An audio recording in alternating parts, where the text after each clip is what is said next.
Seja muito bem-vindo ao nosso canal. Se ainda você não é inscrito, faça isso agora para ser avisado sempre que postarmos vídeos novos por aqui. Comente e curta, porque assim o YouTube entenderá que este conteúdo é relevante e poderemos alcançar outras pessoas com esta poderosa mensagem. Obrigado e bom vídeo. Nosso pão de cada dia, por Vincent Scheun. Dá-nos hoje o nosso pão de cada dia. Mateus capítulo 6 versículo 11. Deus está interessado em atender às nossas necessidades materiais. Jesus falou sobre isso várias vezes. Ele nos disse para termos fé em Deus não apenas para as coisas espirituais como o perdão de nossos pecados, mas também para as coisas materiais como comida, abrigo, roupas e saúde.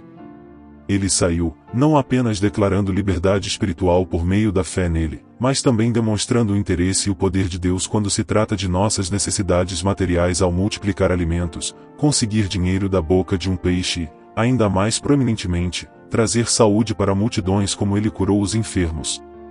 Ele associou a provisão material de Deus à nossa fé. Homens de pequena fé?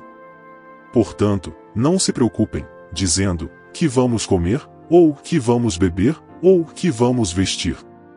Pois os pagãos é que correm atrás dessas coisas, mas o Pai Celestial sabe que vocês precisam delas. Mateus capítulo 6 versículos 30 ao 32.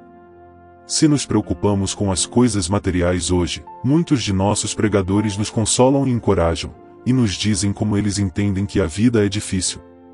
Eles adotam essa abordagem porque a maioria dos pregadores não tem contato com a doutrina e a atitude de Cristo e, de fato, discorda dele.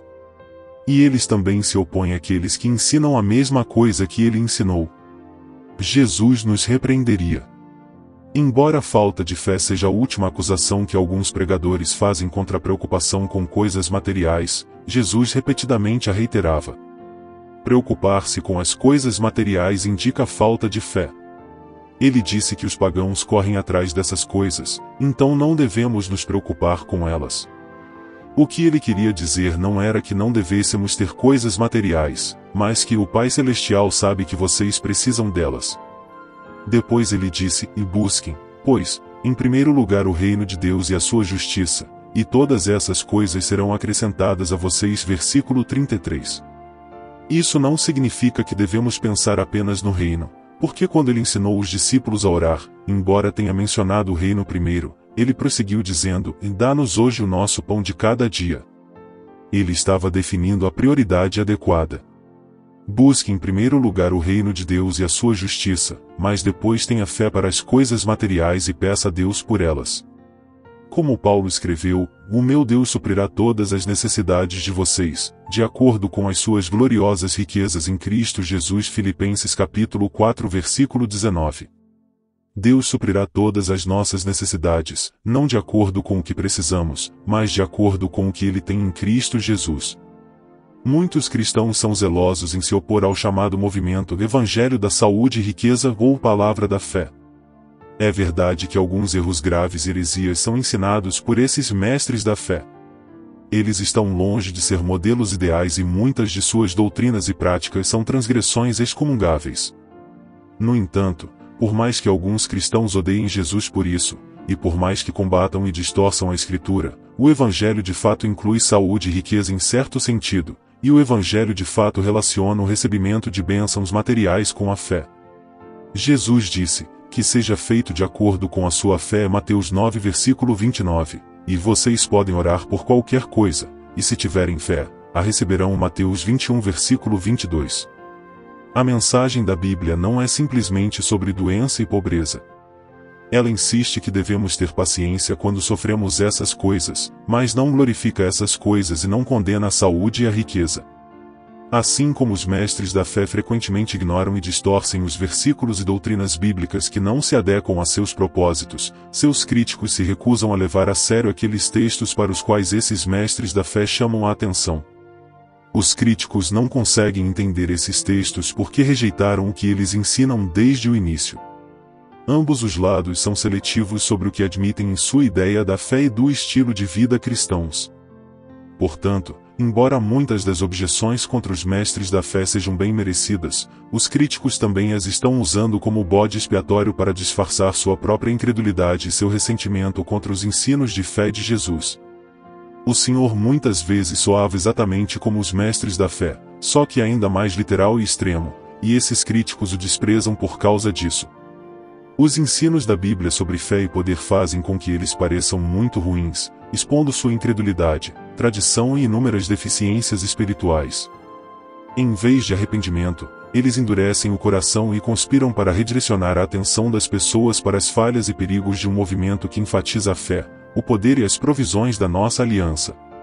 Como resultado, todos aqueles que são levados por esse desvio tornam-se empobrecidos e caem na desobediência. Seu pregador declara ousadamente os ensinamentos de fé de Jesus, ou ele os evita ou os esconde de você.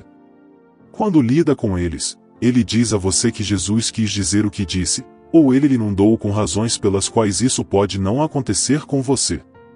Pregador, se você quer ser fiel ao Evangelho, você terá que falar mais sobre o poder de Deus, não no sentido mais amplo de como ele governa sua criação, mas seu poder em como ele nos ajuda em nossas circunstâncias, como ele cura nossos corpos e atende às nossas necessidades. Há uma preocupação em evitar um enfoque centrado no homem em nossos sermões, mas mesmo este ponto legítimo se tornou uma desculpa para desprezar os ensinamentos de Cristo, que ensinou que até os cabelos da cabeça de vocês estão todos contados. Mateus 10 versículo 30. Ele não estava preocupado que essa declaração fosse muito centrada no homem, porque quando relacionamos todas as coisas com Deus, até mesmo nosso pão de cada dia se torna uma revelação e uma confirmação dele sobre seu amor, seu poder e seu cuidado. Quando um pregador pensa que falar muito sobre cura, o nosso pão de cada dia, e assim por diante, é ser centrado demais no homem, isso mostra que ele já está muito centrado no homem, visto que Jesus poderia falar sobre essas coisas e fazê-los chamar a atenção para o seu Pai. A verdade é que é esse pregador que se torna centrado no homem quando fala sobre as bênçãos de Deus sobre saúde e riqueza, e como elas se relacionam com a fé, de modo que ele deve evitar o ensino ou atacá-lo. Talvez ele não tenha ideia de como pensar sobre o assunto. Ele não o entende. Ele não pode processá-lo. E ele se ressente de Jesus por tê-lo ensinado. Por causa de todos os personagens da Escritura, o Senhor foi quem mais forte e frequentemente enfatizou este aspecto da fé, e da maneira mais explícita e extrema. O pregador não quer alguém assim como o seu Senhor. A oposição hipócrita e a negligência hipócrita desse aspecto da fé cristã contribuíram para a transformação do mundo e da igreja em soluções verdadeiramente centradas no homem, onde gurus de autoajuda convencem as pessoas de que podem alcançar seus objetivos e satisfazer suas necessidades, não pela fé em Deus, mas percebendo seu potencial humano. Assim, a cruzada cristã contra os ensinamentos de Jesus sobre fé e poder, incluindo o que ele disse sobre saúde e riqueza, fez pouco mais do que afastar o mundo e a igreja da fé em Deus e colocá-lo nos braços de Satanás. E então eles pensam que Deus deve a eles por lidarem com os hereges. Vincent Schilm.